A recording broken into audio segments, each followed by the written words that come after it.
Ang kwentong ito ay hango sa totoong buhay.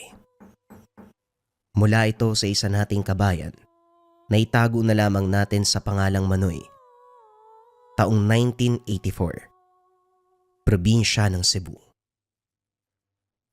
Hindi mawawala sa listahan ng bawat barangay ang pangalan ng lolo ni Manoy, si Lolo Perico. May okasyon man o wala, palaging nasasangkot sa kung ano-anong kaguluhan, suntukan, habulan ng itak, away sa inuman, at ang pinakamalala, ang pakikipaglambingan sa mga batang babae na kalahati ang edad sa kanya.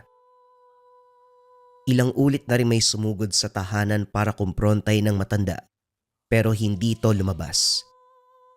Hahayaan itong magdusa kakasigaw ang kaaway sa labas, hanggang sa magpasya na lamang sa pag-alis.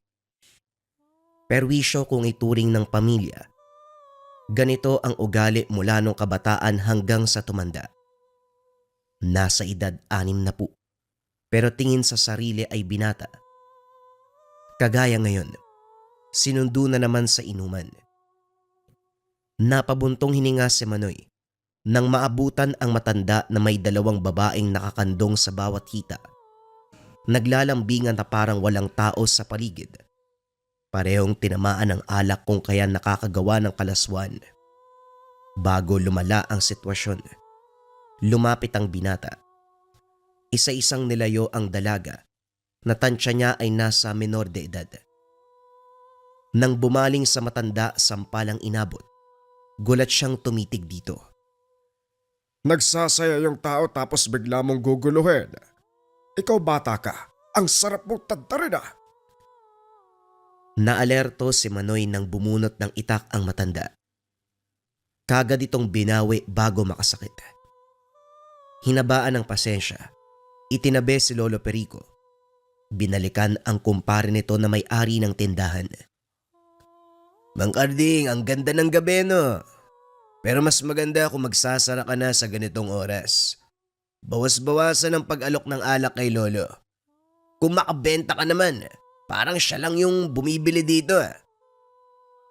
Wika ni Manoy sa tendero. Kamot ulo naman ito. Nahihiyang humarap sa kanya. Hindi na lang din pinansin at binalikan si Lolo Perico, pero nauna na itong maglakad pauwi. Kahit papano, kabisado pa rin ang daanan. Ang problema, hindi maperme ang bibig. Patuloy na nagsasalita. Sumisigaw pa kapag nagkataon. Hindi lang mga bahay ang nabubulabog nito, maging ang mga hayop at kagubatan. Panay sita si Manoy, pero lalong nilalakasan ng boses, kaya hinayaan na lamang. Pagdating sa unahan, huminto ang binata nang tumigil ang matanda. Natahimik din ito, pero kagad bumunot ng itak sabay tingin sa paligid. Sumenyas na wag mag-ingay dahil may umaaligid. Nagtatakang sinuri ni Manoy ang kinalalagyan. Maliban sa mga dahon at mga puno, wala siyang nakikitang mali. Lumabas ka para may pagbuhusan ako ng galit. Naaalibadbaran ako dito sa apo ko eh. Nagsasaya ko tapos bigla siya darating para manggulo. Mabuti na lang gwapo, kaya hanggang sampal lang ang magagawa ko. Hindi ko to pagmamalupitan dahil sa dinami-dami ng apo ko. Siya lang ang bukod tanging umuunawa sa akin. Hinahambalos sa hangin ang itak. Kamuntikan pang matamaan si Manoy kung hindi nakailag. Nang makatsyempo, binawi ang patalim. Mabilis na binawi sabay saksak sa likod. Nanlaki ang mga mata ng binata nang masipat sa likuran ni Lolo Perico ang isang nakakakilabot na nilalang. Mahaba ang buhok nito. Itim ang balat. Nanlilisik ang mga mata. Matindi ang amoy. Mahaba ang mga kuko. Matulis ang mga ngipin. Nahanda na sanang susunggab kaso naunahan. Nagpakawala ng daing na dumagdag sa kilabot. Tumahimik ng pasimpleng tagain ni Lolo Perico ang katawan. Pagkatapos ay bahagyang nahimasmasa ng matanda. Ayos ka lang ba po? Pagpasensyahan mo na itong litek. Ang lakas ng loob na umatake. Akala niya siguro may isa ng lasing. Mukha lang akong lasing pero hindi ano. Yari siya tuloy. Mauna ka na sa pag-uwi. Ililigpit ko pa ang bangkay nito. Gulat na sinundan ng tingin ni Manoy ang matanda. Hila-hila nito ang katawan ng aswang patungo sa masukal na bahagi ng gubat. Nang mapagtantong naiwan siya mag-isa, dali-daling kumaripas pa uwi. Sa tahanan nag-intay pero umaga nang bumalik si Lolo Perico. Parang wala itong kinasangkutan na kababalagan dahil may dalang tinapay, pansit, kape at ulam. Preskong-presko din ang itsura na bagong ligo. May nakapalupot pang tuwalya sa leg. Ito na mismo ang gumising sa buong pamilya. Kaso nga lang, dahil mainit ang dugo ng mga ito sa matanda, si Manoy lang din ang lumapit sa mesa. Nakakalungkot ano? Sa laki ng pamilyang binuo ko, ikaw lang ang lumalapit sa tuwing nandito ako sa bahay. Hayaan mo na, dahil tayo lang naman eh. Tayo lang din ang kakain ng lahat ng grasya. Gusto mo ba ng kape? Akin na ang tasa. Ako magtitimpla. Hinayaan ni Manoy ang matanda. Masaya ito kung kaya't hindi na muna siya nagsalita. Natatakot na magalit. Lalakas kasi ang boses kapag nagkaganon.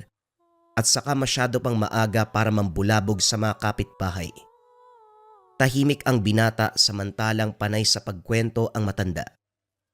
Nang makatsyempo, pinutol ang salita para isingit ang mahalagang usapin. Ay lola, tsumatsansing ka na naman sa mga dalagang minor de edad. Hindi magandang tignan lalo na senior ka ba. Kapag nagdemanda ang mga magulang nun, makukulong ka talaga. May nalalaman pang kalaswan, anak pa naman ng konsel yung isa. Pulis yung kapatid nun oh. Himas rehas talaga ang abutin mo. May malalim akong dahilan kung bakit ko inaya sa inuman na mga dalaga kagabi. Hindi lahat ng makikita mo ay purong kalaswaan. Pinoprotektahan ko lang sila sa panganib. Sa sitwasyon, ikaw yung panganib, lolo. Hindi dahil lasing ka sa mga oras na yun. Makakaligtas ka. Sa mata ng batas, nasa matinong pag-iisip man o wala, paparusahan ang dapat maparusahan.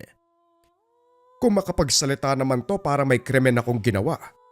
Uulitin ko, hindi kalaswaan ang ginawa ko sa mga dalaga. Pinoprotektahan ko sila laban sa mga taong gustong gumawa sa kanila ng karumal-dumal na kamatayan. Hindi bali na nga. Naiintindihan kita. Ganyan ang iisipin ng taong walang alam. Tapusin mo na lang ang pagkain. Huwag ka magtira dahil baka mapanis lang. At saan naman ho kayo pupunta? Kakauwi nyo lang tapos aalis na naman. Pumirmi kayo sa bahay kahit isang araw. Kung sakaling maisipan mong sunduin ako, naroon lang sa Purok Mangga, sa Tubaan o sa Manggahan o sa Pastulan. Ikaw na ang bahala kung saan ka uuna. Basta sa binanggit ko mga lugar siguradong makikita mo ko. Sige na, alis na ako. Napabuntong hininga si Manoy. Palagi na lang ganito ang nangyayari sa araw-araw. Kung wala siyang pakialam sa matanda, hindi mapeperwisyo. Pero lolo niya ito, kaya kinakailangang bantayan. Sa pagpasok ng trabaho sa Nyogan, nagtataka sa galaw na mga kasama. Nasanay siya sa kaingayan ng mga ito. Pero ngayon, daig pa ang sementeryo sa sobrang tahimik. Nang magtanong, dito nalaman na bago ang may-ari ng Nyogan. Pinaliwanag na strikto. Magaspang ang ugali, hindi madadaan sa usapan. Ilang araw lang din ang pagliban ni Manoy. Nilagnat ito ng nakaraang mga araw. Nang masipat ang bagong amo na kakababa lang ng kotse, kagad nagtama ang tingin. Kinabahan nang ituro siya. Sumenyas na lumapit. Bago ka lang ba? Ngayon ko lang nakita ang mukha mo. Ito pa lang ang narinig na sinabi. Pero para kay Manoy tama ang mga kasama. May kagaspangan ang ugali ni Fernando. Ay hindi ho. Matagal na ako nagtatrabaho dito. Pero ngayon lang uli nakabalik. Nagkasakit ho kasi nung nakaraan. Manoy pala ang pangalan ko, sir. Wala akong pakialam kung ano man ang pangalan mo. Umalis ka na. Tanggal ka sa trabaho. Oh, bakit naman no? Ang patakaran dito sa Nyogan, hindi magtatanggal. Depende na lang kung kagustuhan ng trabador. Nagmamagaling ka ba? Hoy, ako ang may-ari ng Yogan. Bago na ang patakaran. Alis! Hindi makapaniwalang sinundan ng tingin ni Manoy ang amo. Nabuhay ang galit sa arogante nitong kilos. Gayunpaman, piniling manahimik at umalis sa lugar. Nagtaka ng paglingon na kasunod ang katrabaho. O tinanggal ka rin. Ang sama talaga ng ugali ng taong yun. Nasaan ba kasi si Mang Tommy? Yan yung pamalit sa pwesto niya. Wala namang napag-usapan ay pagbibili ang niyogan. Pare, hindi naman talaga binenta ni Mang Tommy. Ang totoo, pinatay ng bagong amo natin, yung dating amo natin. Wika na Victor. Tumingin pa sa paligid bago nagsalita. Nanlaki mga mata ni Manoy habang nakatitig sa kasama. Sumunod siya rito nang maglakad palayo. Nang makarating sa lugar kung saan sila lang ang tao, pinag-usapan ang tungkol sa issue. Sa kwento ni Victor, buhay siyang saksi sa kaganapan sa gabing iyon. 10 oras nang makabalik sa opisina si Mang Tommy. Inutusan siyang bumili ng pansit. Pero dahil sarado ang mga tindahan, dali-daling nagluto sa bahay. Pagdating sa Nyogan, nakita ang tagpo kung saan sakal ni Fernando ang amo. Hindi naglaon. Sinaksak hanggang sa malagutan ng hininga. At ang pinakamalala, nakita mismo ng binata kung paanong sipsipin ang dugo mula sa katawan ng yumao. Hinugot ang laman at saka nginat-ngat. Walang ideya kung paano ididispatcha ang katawan. Hindi naabutan ang bahaging iyon dahil sa takot. Nagmamadaling umalis. Ikaw pa lang ang sinabihan ko ng katotohanan ito. Sana lang wag mo muna ipagsabi kahit kanino. Nakakatakot kasi parang hindi talaga normal na tao si Fernando. Aswang yata yan eh.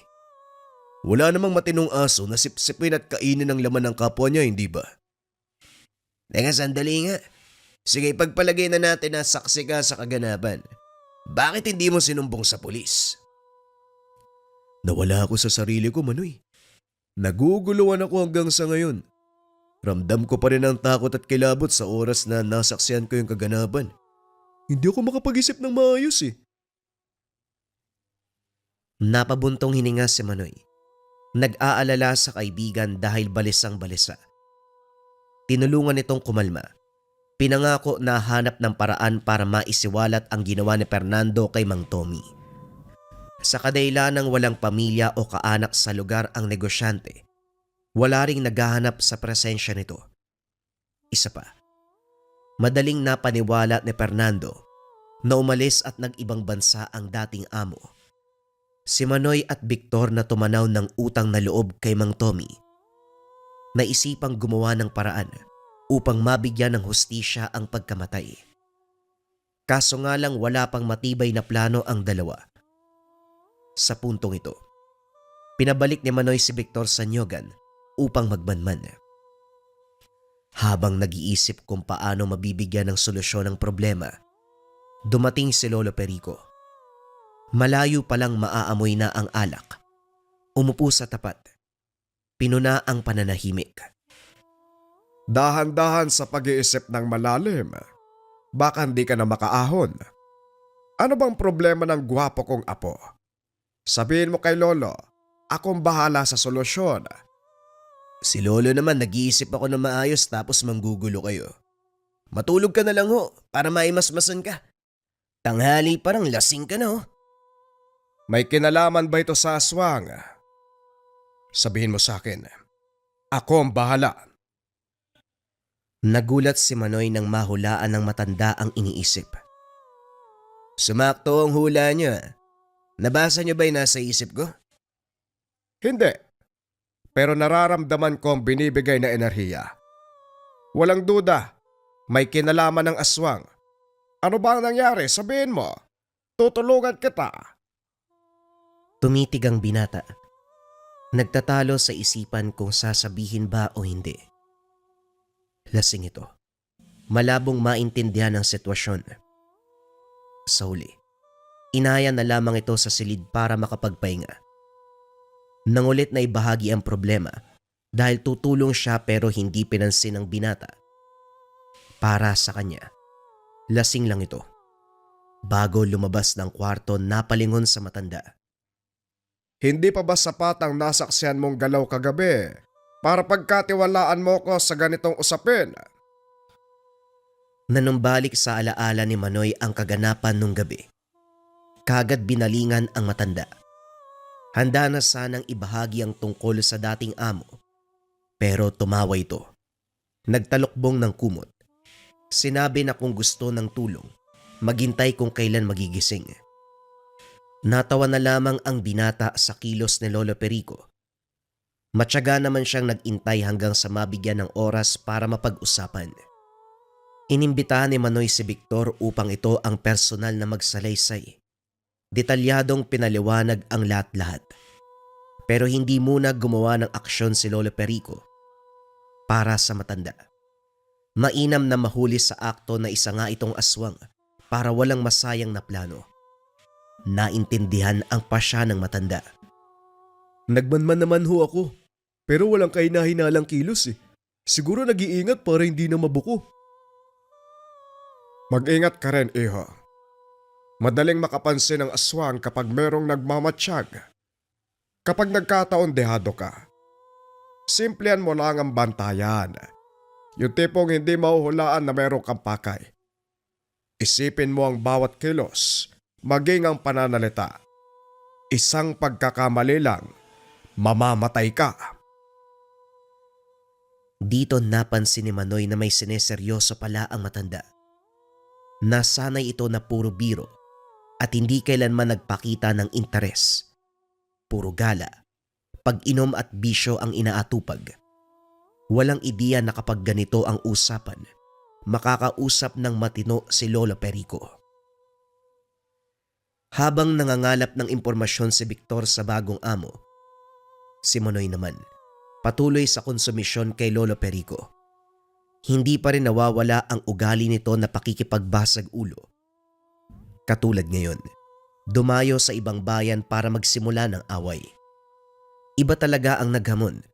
Ang pinagtataka ng binata, umarte na lasing para makahanap ng katapat. Nagpakitang gilas ang grupo ng manginginom na hinamon. Hindi pa lasing kung kaya't maayos pang nakakapag-isip. Kaso dahil sa inasta ni Lolo Perico, nasagad ang pasensya nila. Rambulan na kung rambulan. Basag ang bawat mesa sa tabi. Mga bangko, bote, duguan na rin ang iilan. Sa kabila nito, hindi nagtamo ng anumang galos si Lolo Perico. Nagagawang umiwas sa atake ng grupo kahit sabay-sabay silang sumugod. Sa huli ay sila ang umurong. Hiningal na tumabi. Nang maging payapa, lumapit si Manoy para iuwi ang matanda. Subalit may napansin siyang kakaiba. Dumikit ang palad sa dibdib nito ng hatakin. Nagsiksikan ang mga tao dahil gustong dumugin si Lolo Perico. Napansin ng binata ang pag-init ng bahaging iyon. Hindi maintindihan ang 3 beses na pag-ihip sa mga tao. Sa sandaling ito ay natahimik ang lahat. Bumaliktad. Siya naman ngayon ang kinakaladkad palayo ng matanda. Nang nasa malayo na, bumalik sa wisyo ang lahat. Lolo, ano pong nangyari kanina? Anong ginawa niyo? May mga bagay na hindi mo mauunawaan kahit ipaliwanag ko pa. Huwag ka na muna magtanong. Dapat nga hindi ako umuwi eh. Hindi bali na. Aalis ako. Babalik na lang. Anong babalik? Hindi ka na po lalabas ng tahanan dahil manggugulo ka na naman. Tapos may mga kilos ka na. Ano ba yun, Lolo? Nagulat si Manoy nang ilabas ng matanda ang bagay na nasa dibdib. Isang maliit na linta na naging bato.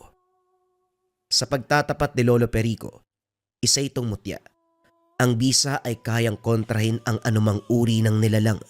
Maramdaman lang ang presensya nito na sasabayan ng orasyon. magdudulot ng takot sa mga nilalang na nasa paligid. Naging malinaw kay Manoy kung paanong madaling naitumba ng matanda ang aswang nung gabi. Pinaliwanag ni Lolo Perico ang panggugulo kanina. Ang punto nito, itaboy ang aswang na nakikiisa sa sayawan. Balak nitong biktimahin ang buntis na nasa tabi. Sa kabutihang palad, naagaw ng matanda ang pansin nito sa pamamagitan ng kaguluhan sa paninindak sa mga tao. Tinakot na rin ng aswang.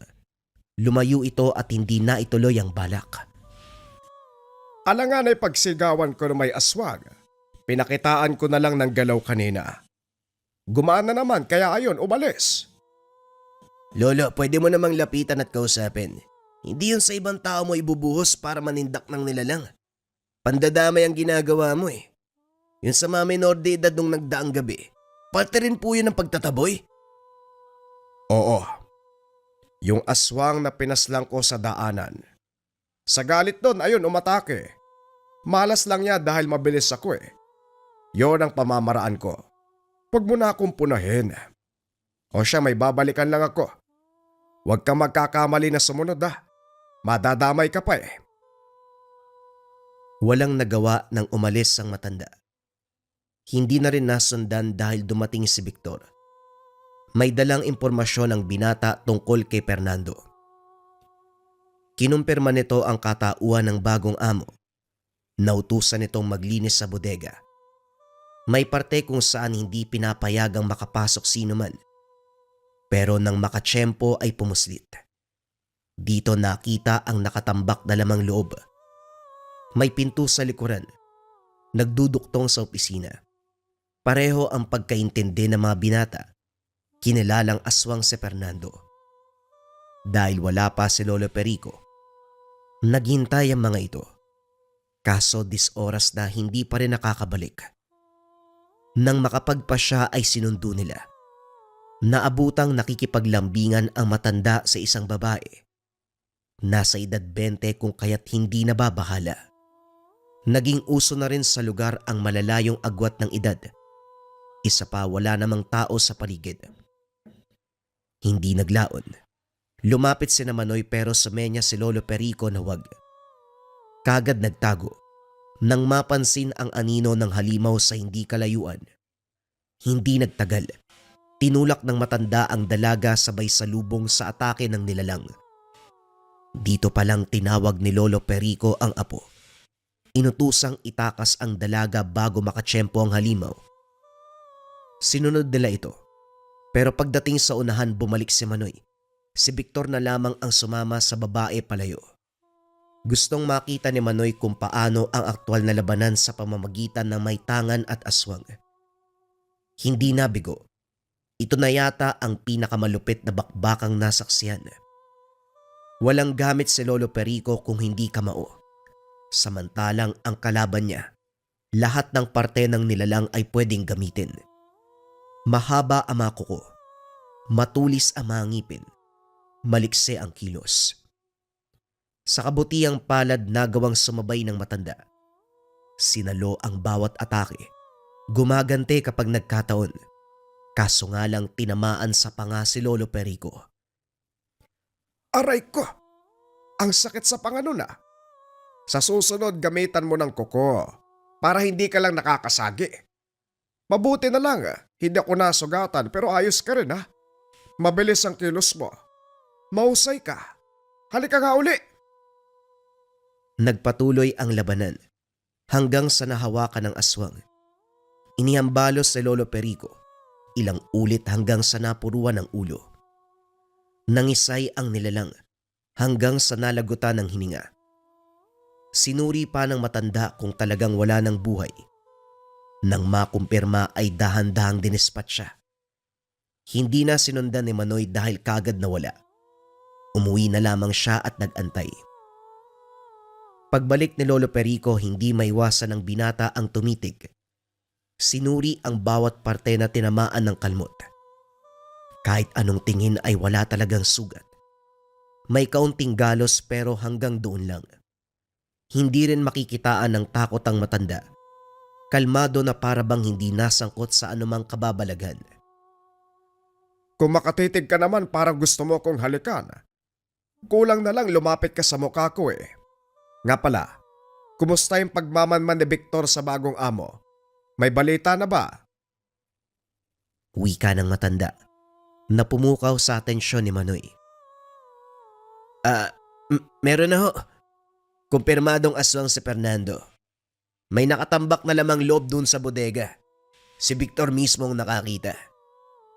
Lolo, ano pong kasunod na hakbang? Hindi ho pwedeng hanggang dito na lang. Pinatay niya si Mang Tommy. Kumalma ka nga muna. Nauunawaan ko ang pagtanaw mo ng utang na loob kay Mang Tommy. Pero wag mong kaligtaan na kailangan nating mag-ingat. Kung makapagsalita ka, para kang kanyon na isasalang sa gera. Kalma lang. Nagpatuloy ang usapan nang bumalik si Victor. Ito mismo ang nagbahagi sa mga nakita sa niyogan. Sumang-ayon si Lolo Perico na tama sila ng hinala. Sapat na batayan para itumbok na aswang si Fernando. Subalit kailangan din makita ang aktwal na pagpapalit ng anyo para hindi magkamali. Nang sumapit muli ang gabi, isinagawa ang planong paglusob sa bodega. Walang tao. Diretso lang ang pasok. Bumungad ang nilalangaw na lamang loob. Nagkakalat pa sa paligid ang nangangamoy na dugo. Halo-halo. May karne ng hayop, parte ng tao. Gayunpaman, iba ang napansin ni Lolo Perico. Sinuri ang nakikita at naaamoy na bakas.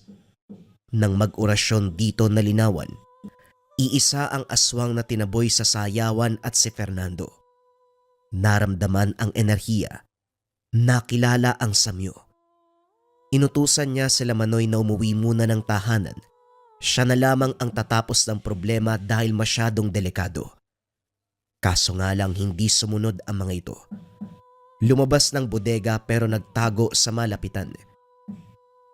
Pagsapit ng tamang oras, lumitaw ang aswang. Dumapo sa bubong na opisina. Tumingin sa buong paligid bago nagpalit ng anyo bilang tao. Nagulat dahil nawala ang mga kagamitan niya. Hindi na inantay pa ni Lolo Perico. Lumabas ito at sinalubong. Hinahanap mo ba yung mga gamit mo? Tinabi ko muna, mukhang uulan eh. Baka mabasa. Masyado kang pamilyar sa akin Nagkita na tayo Alalahanin mo nga. Pasensya na makakalimutin ako. Matanda na kasi kaya hirap sa pag-alala. Nagbago ang reaksyon ni Fernando. Handa nang makipaglaban. Ikaw ang buwisit na antingero.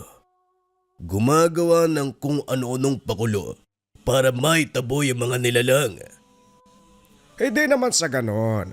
Pinapakita ko lang kung anong kaya kong gawin. At isa pa, tulong din yon para sa akin. May nakakasama kong mga babae habang nililigtas sila.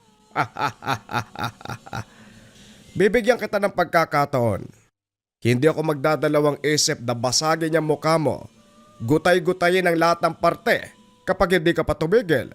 Kahit yung nasa baba, puputulin ko yan. Seryoso na sana ang pagbabanta. Pero natawa sina Manoy at Victor.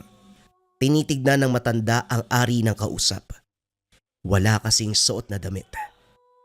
Nang mapansin ni Lolo Perico ang mga ito, kagad kinarga ng sabulag upang hindi makita ng nilalang. Pabulong pa silang minura. Nasagad ang galit ni Fernando. Bumalik sa ganap na anyo sabay sugod. Nagpaula ng kalmot. Kinagat si Lolo Perico ng magkataon. Hindi lang yun. Dinuraan sa muka na may kasamang lason. Buong puwersang inatake. Kaso natigilan ng makitang nakatayo lang ang matanda. Pasimpleng pinahid ang laway sa muka. Aba, napakabastos naman ito. Dapat magandang asal yung isaksak sa sikmura mo. Hindi laman ng karne ng tao o hayop. Aswag ka na nga. Pangit ka na nga. Ang sama pa ng ugali mo. Masyado kang madaldal, tanda. Sino ka ba sa akala mo? Aba, ako pa ang tinanong mo. Sino ka para patayin si Mang Tommy? Natigilan si Fernando. Hindi inasahan ang sinabi ni Lolo Perico. Sa kalokohan nito, sumigaw sabay turo sa likod. Pagtingin ng matanda, kumaripas ng takbo. Subalit hindi hinayaan na makatakas, lalong nasagad ang galit. Sa bawat paglingon, mukha ng matanda ang bubungad sa kanya. Muling nagpang-abot ang dalawa. Sa pagkakataong ito, hindi na pinayagan ni Lolo Perico na makaganti. Dumampot ng bato. Ito ang ginamit na sandata.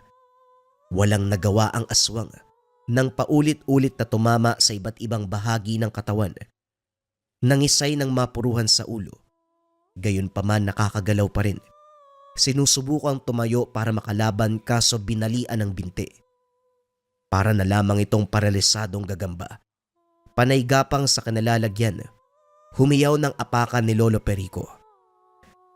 Sa susunod na buhay ko, ikaw ang una kong hahanapin at papatayin, tanda. Puro ka naman sumpa. Patunayan mo yan sa susunod na buhay mo. Yun kung sabay tayong ipapanganak sa mundo ha. Ipagdasal mo yon. Para naman may magandang laban sa susunod na buhay. Ha! Magkita na lang tayo. Hinugot na ni Lolo Perico ang itak. Napapikit sila Manoy nang pugutan nito ng ulo. Winakwak ang tiyan at hinablot ang laman. Kung hindi lang sumigaw ang binata, pati buto ay ihiwalay sa katawan. Masyado ka naman brutal, Lolo. Patay na yan kung ano-ano pa yung ginagawa mo. Sinabi ko bang manood kayo? Sabi ko umuwi kayo eh. O siya, sige na. Hanapin niyo ang bangkay ni Mang Tommy doon sa bodega. Bibigyan natin ng maayos na libingan ng yumao. Nilapastangan ng lintik na ito ang dati niyong amo. Kung ako lang masusunod, pati kaluluwa niyan tatadtarin ko eh. Hindi nakapagsalita sina Manoy at Victor. Laking gulat din ang dalawa. Paanong makikita ang bangkay ng pinatay, gayong kinakain ito ng aswang? Pero sa pinakadulo ng bodega, naroon ang lahat ng ulo ng kanyang biktima. Ulo ng tao, mga hayop at iba't ibang nilalang. Nandidiri man sa nakita, lahat ng ito ay kinuha, binigyan ng maayos na libingan. Matapos ng kaganapan, si Victor ang tinalaga na sunod na yapak sa amo. Ito rin kasi ang kanang kamay, kaya siya na lamang ang nagpatuloy ng operasyon. Unti-unti nalaman din ng lahat na yumao na si Mang Tommy. Ang sinabing dahilan, atake sa puso ang kinamatay. Ito ang karanasan na nasaksihan ni Manoy. Hindi lang ang personal na pagkaperwisyo kay Lolo Perico, kundi pati na rin sa pakikipaglaban nito sa aswang. Gayunpaman, hindi pa rin magbabago ang pamamaraan ng matanda. Nakikipag-away para itaboy ang aswang sa paligid. Makikipaglambingan sa mga babae bago tuluyang puksain ang aswang. Hindi man lubos tanggap ni Manoy ang kanyang pamamaraan. Hinayaan na lamang niya ang matanda. Nagpapasalamat dahil sa sakripisyo na ginagawa nito upang iligtas ang bayan. Sakripisyo ni Lolo Perico, ang matandang mahilig, lasinggerong antingero. Bagong kwento pa rin ang kasunod mga kabayan. Ito ay pumapatungkol sa manlalason sa piyesta. Simulan na ang storya. Ang kwentong ito ay hango sa totoong buhay. Mula ito sa isa nating kabayan na itago na lamang natin sa pangalang Buboy. Taong 2005, Davao. Sa kasalukuyan si Buboy ay nasa edad 45. Unti-unti nang nagbabadya ang mga puting hibla sa kanyang buhok. Paalala ng paglipas ng panahon, unti-unting nabubura ang kanyang kabataan. Ang muka, bagamat puno pa rin ng sigla, may mga bakas na mga taon na maliit na kulubot sa gilid ng mga mata. At ang minsang matipunong tindig, medyo nabawasan na ng lakas. Pero sa isipan, malinaw pa rin ang alaala ng isang kaganapan na halos kumitil ng buhay. isang pangyayari. Naganap 2 dekada na ang nakalipas noong siya'y 25 taong gulang pa lamang. Nang mga panong iyon, si Buboy ay kilala bilang isa sa pinakapasaway sa kanilang barkada sa Maynila. Kung may bagong trip, siya ang nauuna. Kapag may inuman, siya ang palaging huling umuwi. Kung may pakikipagsapalaran, hindi siya kailanman umatras. Likas sa kanya ang pagiging matapang, ngunit sa mata ng iba, minsan ay sobra ang tapang na halos dumikit na sa pagiging pabaya. Ang palagi niyang sinasabi, isang pagkakataon lang ang buhay ng tao, sulitin hanggat may oras. Kasabay ng pagsabi ng mga kataga na yan ay ang pagtaas ng bote ng alak. Kasama ang kanyang mga kaibigan at sa bawat pag-ikot ng shot glass, sa bawat hamon ng tropa, si Buboy ang unang tatanggap. Para sa kanya, ang pagtanggi ay isang uri ng kahinaan. Mahilig siyang sumubok ng mga bagay na hindi pa nararanasan. Mula sa magdabag na sayawan sa mga club sa kanilang lugar, hanggang sa pagtakbo sa mga kalsadang ginagawang karerahan tuwing gabi. Minsan pa, inaakit siya ng mga tropa na sumama sa mga biyahe patungo sa probinsya. Naghahanap ng kakaibang kasiyahan o kahit anong bagay na mapapabilis ang tibok ng puso. Subalit sa likod ng pagiging mangahas, may isang kahinaan si Buboy na hindi alam ng marami. Hindi siya marunong umiwas. Para sa kanya, lahat ng alok ay pagkakataon at lahat ng hamon ay dapat tanggapin. Sayang kung tatanggi ka. Yan ang palaging katuwiran. Minsan kahit kutob niya ay may mali, mas pinipili pa ring sumugal. Ito ang naging ugat ng kaganapan na hinding-hindi niya makakalimutan. Taong 2005, matapos ang sunod-sunod na gabi ng inuman, gulo at walang tigil na pakikipagsapalaran sa Maynila, nakaramdam si Buboy ng pagod. Hindi lamang katawan niya ang bumigay, maging isipan ay naghahanap ng pahinga. Habang nakahiga sa kama at hawak ang telepono, biglang napabulong sa sarili. Ang tagal ko nang hindi nakikita si Lola. Miss na miss ko na yun . Kakaibang init ang dumaloy sa dibdib. Sa kabila ng pagiging pasaway, malambot pa rin ang puso para sa pamilya, lalo na sa kaisa-isang lola. Mabilis niyang kinuha ang maliit na bag, nag-impake ng ilang damit. Hindi na nagdalawang isip na punta nito. Sa isip niya, kailangang makalayo muna sa gulo ng Maynila kahit panandalian lamang. Kinabukasan, sumakay ng eroplano patungong Davao, isang lugar na puno ng alaala ng kabataan. Habang lumilipad ang eroplano, nakatanaw siya sa ulap. Nagkaroon ng kapayapaan sa pakiramdam. Pagbaba ng terminal, kagad na amoy ang sariwang simoy ng hangin, malayong malayo sa amoy usok ng jeep, tambucho ng tricycle at init ng aspalto ng Maynila. Ang paligid ay mas tahimik, mas payapa, mas mabagal ang takbo ng oras.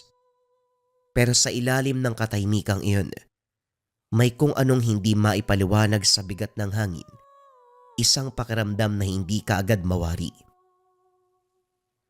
Habang naglalakad sa gilid ng kalsada papunta sa parada ng tricycle, doon niya nasilayan ang pamilyar na mukha ng lola, isang matandang babae na may puting buhok na nakapusod.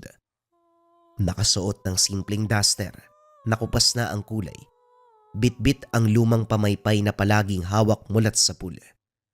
Nang makita si Buboy, napangiti ang matanda, puno ng pananabik at pagmamahal. Kumaway ng marahan. Buboy!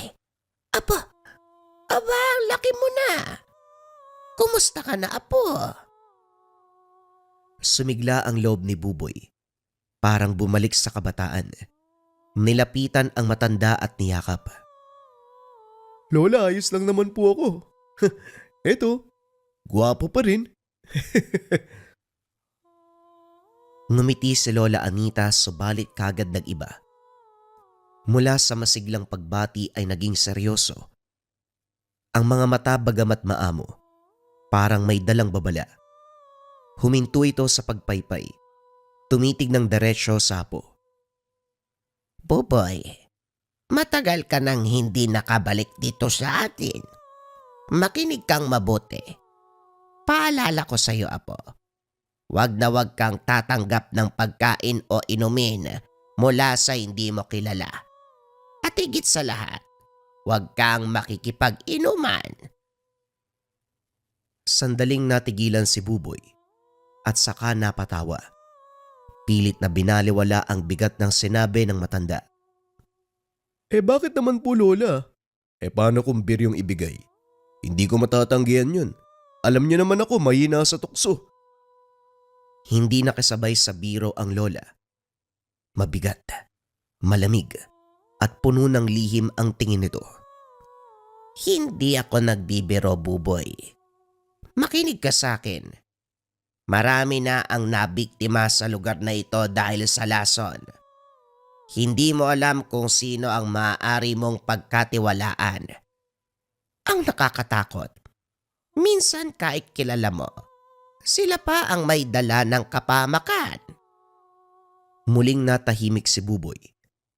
Ang halakhak na kanina'y bumalot sa kanilang pag-uusap. Biglang napalitan ng hindi maipaliwanag na karamdaman. Ngumiti na lamang siya. Pero hindi may tatanggi ang bigat na gumapang sa dibdib. Hindi dahil natakot sa sinabi ng Lola, kundi dahil sa reaksyon nito habang binabanggit ang babala. Ang mga mata ay nangangamba. Puno ng bigat na parang may dalang sekreto na hindi dapat malaman ng kahit na sino. Lason Lola. Parang sa pelikula nangyayari Hindi natinag si Lola Anita. Hindi pa rin siya natawa. Bagkus lalong naging seryoso. Tumitig siya sa mga mata ng apo.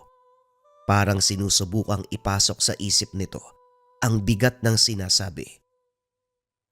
Kung akala mo biro lang ito, apo, maghintay ka at makikita mo. Hindi lahat ng ngiti ay totoo at hindi lahat ng alok ay biyaya. Huwag mong kakalimutan ang bagay na yan. Hindi na nagtanong pa si Buboy. Bagkus ay piniling manahimik. Ngunit sa kaloob-looban ay hindi siya naniniwala. Isa lang itong kwentong baryo. Isang paniniwala ng matatanda na ginagamit para takutin ang kahit na sino. Sa Maynila nga, mas marami pang panganib, mga sindikato, barilan, aksidente sa kalsada. At ngayong narito siya sa baryo, bakit naman siya matatakot sa isang simpleng babala? Ngunit kahit pilit niyang isang tabi ang mga sinabi ng Lola, may kakaibang bigat na naiwan sa dibdib. Habang patuloy silang naglalakad pauwi sa bahay ni Lola Anita, ramdam ni Buboy ang malamig na simoy ng hangin na may kasamang bulong.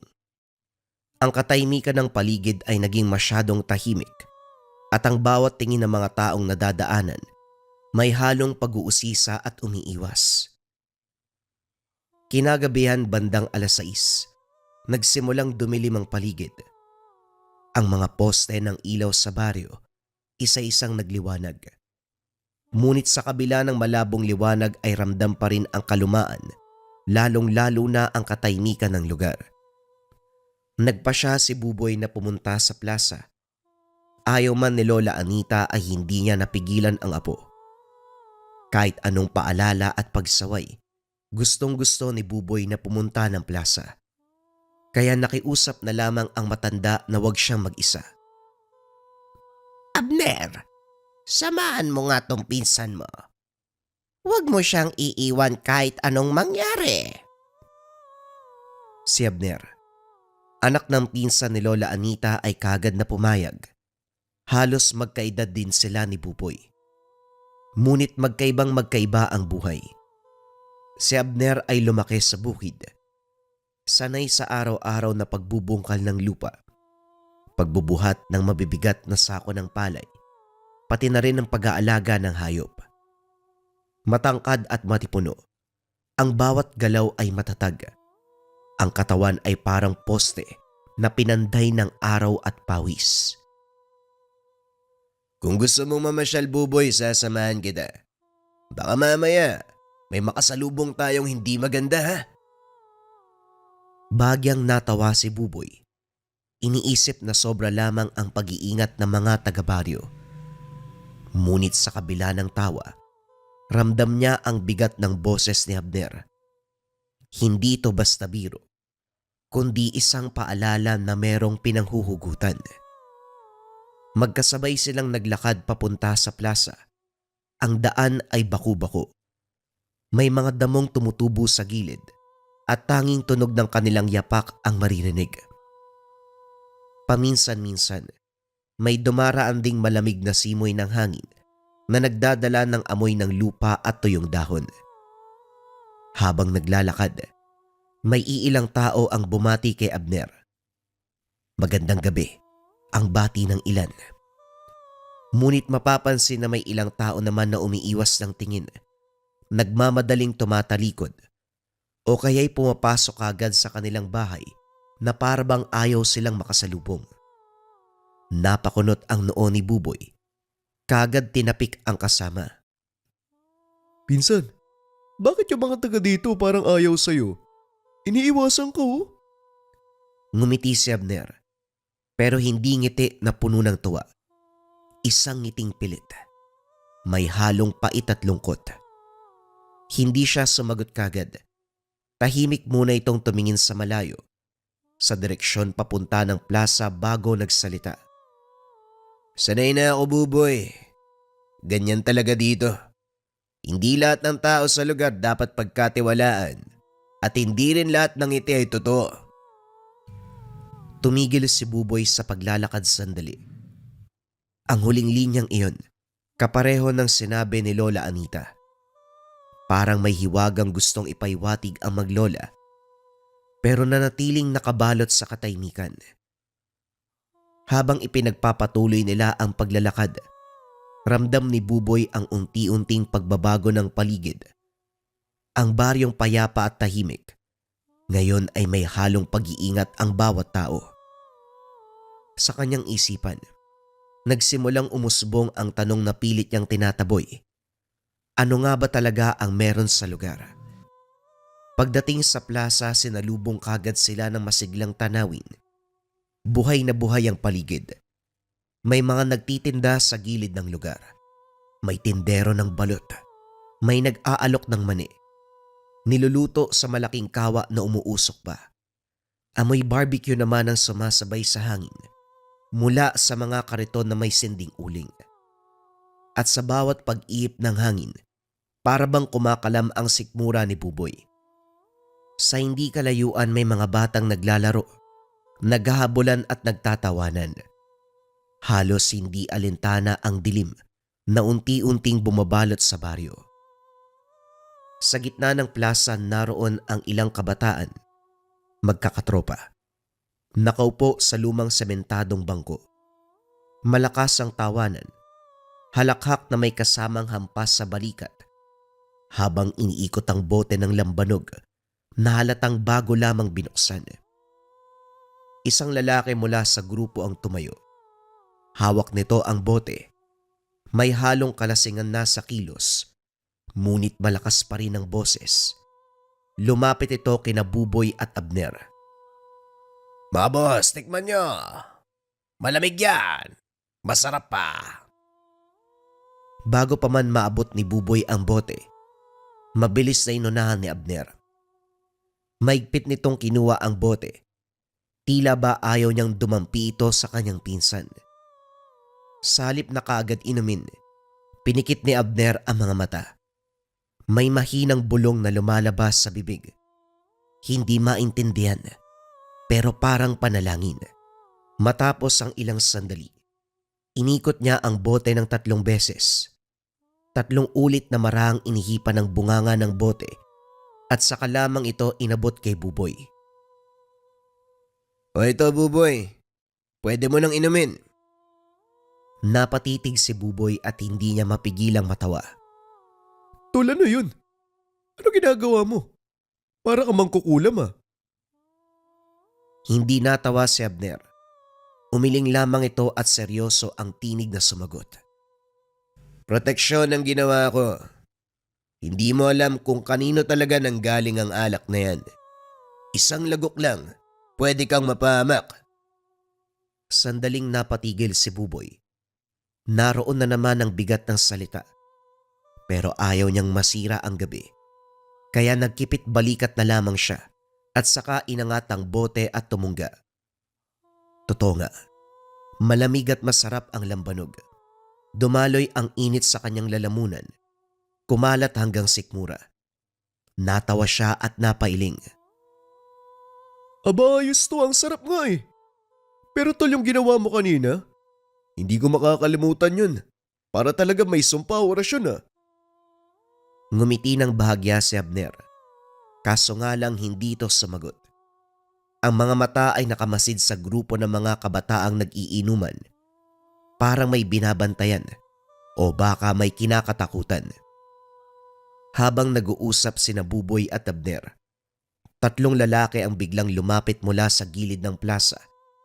Malalaki ang katawan, halatang batak sa mabigat na trabaho o baka sanay sa rambulan. Pero higit sa lahat, kapansin-pansin ang kanilang mga mata. Pulang-pula, wari nagliliyab sa ilalim ng mahina at kumikislap na ilaw ng poste. Bawat hakbang ay mabigat at sa kamay ay may dalang isang bote ng lambanog. Mga boss, sali kayo dito, tikman nyo. Mas matindi pa to kaysa sa iniinom nyo. Kagad nasabik si Buboy kahit may paalala na sinabi si Abner. Inabot niya ang baso at itinaas patungo sa bibig. Mabilis na kinuha ni Abner ang baso mula sa kanyang kamay. Halos mabitawan ni Buboy sa gulat. Pinikit ni Abner ang mga mata at muling bumulong ng hindi maintindihan. Ngunit sa pagkakataong ito ay mas madiin. Mas mabigat ang kanyang tinig. Para bang may kasamang galit at panawagan ng lakas. Sa harapan mismo ni Buboy, nagbago ang laman ng baso. Mula sa malinaw na inumin ay biglang naging malapot na berde ang kulay. Umalingasaw ang mabahong amoy. Amoy na bubulok na bakal na halos mapasuka si Buboy. At sa ibabaw ng likido, may mga lumulutang na patay na insekto. Gumagalaw ang ilan na tila binuhay muli ng alak. Napalunok si Buboy. Halos mabitawan ang hawak. Kayo, mga demonyo kayo! Sigaw ni Abner. Sabay buhos ng laman ng baso sa harapan ng 3 lalaki. Pagbagsak ng likido sa lupa, umusok ito na parang nalulusaw. Nabigla si Buboy at napatras. Ang puso ay kumabog ng mabilis. Anong nangyayari? Abner, ano to? Hindi na nagbigay ng paliwanag si Abner. Sa halip mabilis niyang sinugod ang isa sa 3. Isang malakas sa suntok sa panga ang pinakawalan. Kagad na bumagsak ang lalaki. Parang naputol ang tuhod at walang lakas na tumayo. Nagulat ang mga tao sa plaza. Ang masiglang tawanan at kainan biglang napalitan ng kaguluhan. May mga nagsisigawan, may mga umalis kagad at may ilang ding nanatili. Nanonood sa eksena na parang hindi alam kung tatakbo ba o mangingialam. Anong ginawa mo sa kaibigan namin? Walang yakap there! Anong ginawa mo? Nagalit ang mga kasamahan ng bumagsak. Halos sabay silang sumugod. Ngunit bago pa man makagante ang dalawa, mabilis nang hinila ni Abner si Buboy palayo. Halika na, Buboy. Baka mahuli tayo ng mga tanod. Masundan pa tayo ng mga yan. Hindi na nakapagtanong si Buboy. Ang tanging nararamdaman niya ay kaba at matinding pagkalito. Ang isipan ay puno ng tanong. Ngunit ang mga paa ay napilitang sumunod sa bilis ng hakbang ni Abner. Tumakbo sila pauwi. Halos mabangga ang mga taong nag-uunahan din sa paglayo sa gulo. Sa likuran, narinig pa ni Buboy ang mga murang bumabalot sa plaza ang mga yabag ng dalawang lalaking galit na galit. Sa kasamaang palad, hindi alam ni Abner, bago pa man niya nakuha at madasalan ang lambanog, nakainom na pala ng maliit na lagok si Buboy. Sa bilis ng pangyayari, hindi ito napansin ng pinsan. Habang papalayo sa plaza, biglang napahinto si Buboy. Mabilis ang pagkakahawak sa tiyan. Ang mukha ay biglang namutla na parabang naubusan ng dugo. Abner! Teka lang! Ang sakit! Natigilan si Abner at kagad na lumingon. Nanlaki ang mga mata nang makita ang kalagayan ni Buboy. Buboy, bakit? Anong nangyari sa'yo? Ba't namumutla ka? Nanginginig si Buboy. Halos hindi makapagsalita. May kung anong gumagalaw sa loob ng sikmura. Mainit. Mabigat. Kumakapit na sakit na umaakyat hanggang dibdib. Napalood siya sa lupa at pawis na pawis. Habang pinipilit niyang isuka ang lason. Ngunit sa bawat pagpilit niya, wala namang lumalabas kung hindi laway at mapait na hangin. Humigpit ang pagkakahawak ni Abner sa kanyang balikat. Halos hindi makapaniwala ang binata sa nakikita. Anak nang, hindi pwede to. Nalasong ka yata. Mabilis siyang kumilos. Walang pag-aalinlangan. Isinaklay niya ang braso ni Buboy sa balikat. Buong lakas na binuhat ang pinsan. Mabigat si Buboy, lalo na't nangihina na ito at halos hindi makatulog sa pagbuhat. Pero sa lakas na dulot ng kaba at adrenaline, kinaya ito ni Abner. Habang tumatakbo, ramdam niya ang bigat ng bawat hakbang, ang mabilis sa tibok ng puso ng pinsan sa kanyang balikat, at ang hingal na parabang may nilalabanang hindi nakikita. Sa paligid tahimik ang mga dumadaan na parabang may mga nakamasid mula sa dilim. Paminsan-minsan rinig ang mga yabag mula sa hindi kalayuan. Posibleng mga lalaking naiwan sa plaza o baka naman mga nilalang. Sa oras na yun, wala nang ibang laman ang isipan ni Abner kung hindi mailigtas si Buboy. Alam niyang bawat sandali ay mahalaga. Kaya't ang tanging hangarin niya, madala ang pinsan sa kanilang bahay kung saan nag-aantay ang kanilang lola, ang kaisa-isang taong may kaalaman sa panggagamot at maaaring makapagsalba kay Buboy. Para kay Abner, siya lamang ang natitirang pag-asa ng pinsan. Habang papalapit sila sa bahay ni Lola Anita, mas lalo namang humina ang katawan ni Buboy. Ang kanyang mga mata ay nagdilim, ang hininga ay pahina ng pahina. Sa bawat segundo parang unti-unting nawawala ang kanyang buhay. Tol, baka hanggang dito na lang talaga ako. Tumigil ka dyan. Hindi ka mamamatay. Naririnig mo ba ako? Sa lakas ng katawan, lalo pang binilisan ni Abner ang takbo, kahit halos mabali ang tuhod sa bigat at pagod. Pagdating sa bahay, mabilis na sinalubong sila Lola Anita. Halata sa mukha ng matanda ang pagkabigla at kaba nang makita ang kalagayan ni Buboy. Lola, tulungan niyo kami. Nalason ho si Buboy. Agad pinaiga ng matanda si Buboy sa papag. Hinawakan niya ang kamay nito at marahang dinampi sa dibdib. Sinuri ang tibok ng puso. Nang mapansin ang nangingitim na labi ng bata, nagdilim ang reaksyon ng muka. Diba sabi ko naman sa'yo, bantayan mo ang pinsan mo. Hindi siya pwedeng mamatay. Binantayan ko naman siya, Lola. Hindi nga siya nawala sa paningin ko kahit sandali. Hindi ko maintindihan kung paano nangyari yan. Mabilis niyang kinuha ang isang lumang garapon mula sa aparador. Puno ng mga tuyong dahon at ugat. Isa-isa niyang pinili ang mga dahon at saka marahan na sinilaban sa isang uling na nasa maliit na palayok.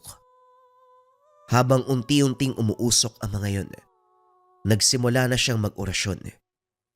Kumalat ang makapal at mabahong usok sa loob ng silid. Parang gumagapang sa bawat sulok Sa kisame at sa mga dingding na pawid, parang may buhay ang usok. Humahaplos sa balat, sumisingot sa ilong, nagpapabigat ng paghinga.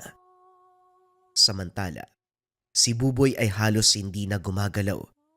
Nangangatog ang buong katawan, nangingisay, at paminsan-minsan bumubuka ang bibig na tila may gustong kumawala. Maputla na ang kanyang muka. Ang kanyang mga mata ay halos pumunik na sa puti. Hanggang sa sumigaw siya ng sobrang lakas. Kasunod nito ay nagsuka ng malapot na berdeng likido.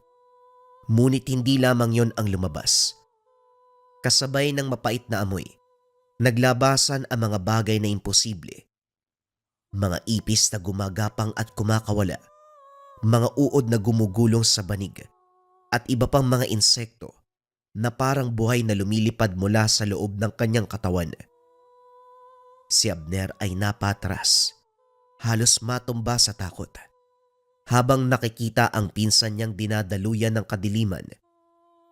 Samantala si Lola Anita ay hindi pa rin tumigil sa pagdarasal. Lalo pa niyang nilakasan ng tinig. Bawat salitang binibitawan ay humahampas sa mga nilalang. Pinipilit silang palayain sa katawan ng kanyang apo.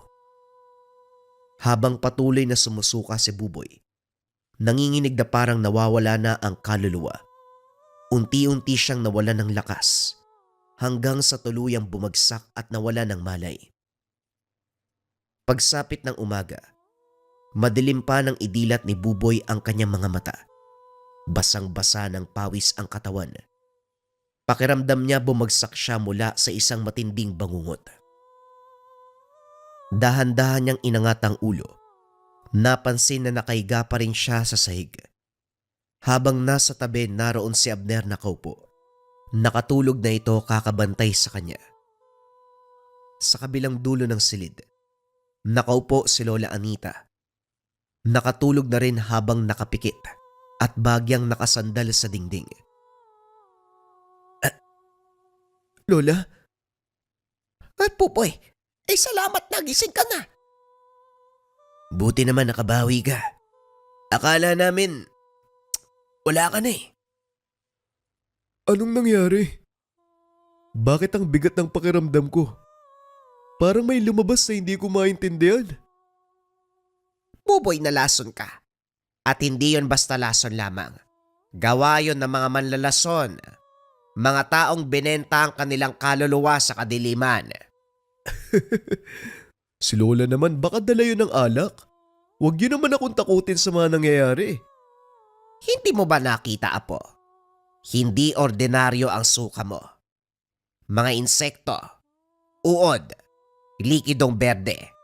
Sa tingin mo saan manggagaling yon? Sa tiyan ng tao?